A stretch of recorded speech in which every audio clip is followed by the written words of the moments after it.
அவங்க வீட்டுல பெரிய முருகனுடைய படம் ஆண்டி கோலத்துல பெரிய முருகன் படம். அதை வாங்கும் போதே அவங்க சொன்னாங்களாம், கூட இருந்தவங்க எல்லாம், ஆண்டி முருகனை வாங்காதரா, ஆண்டி முருகனை வாங்குறாதா, ஆண்டியா போயிருவே அப்படின்னா. அவர் ஒரு வார்த்தை சொன்னார் சார், எனக்கு அப்படியே சுருக்குன்றுச்சு. நான் என்ன முருக பக்தன், நீதான்டா உண்மையான முருக பக்தன், காலிலேயே விழுகணும்னு தோணுச்சு. அவர் சொன்னாரா, முருகனுக்காக நான் ஆண்டியா போனோம்னா நான் தாராளமா ஆண்டியா போறேன், எனக்கு தேவையில்லை. அதுல ஒரு விஷயம் சொன்னாரு சார், இவங்க எல்லாம் ராஜலங்காரம் சொல்றாங்க, ஆனா அது என்னமோ எனக்குள்ள குறுத்துதுங்க அப்படியே உள்ளுக்குள்ள.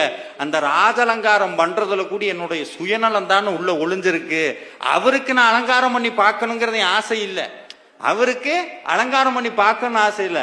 அவரை பார்த்தா நான் ராஜா ஆகணும், அதனால அவருக்கு ராஜலங்காரம் பண்ணி பார்க்கிறேன். இந்த சுயநலத்தோடையா சார் முருகன்ட்ட போய் நிக்கிறது? அப்படி வேண்டவே வேண்டான்னு அவர் சொன்னாருங்க.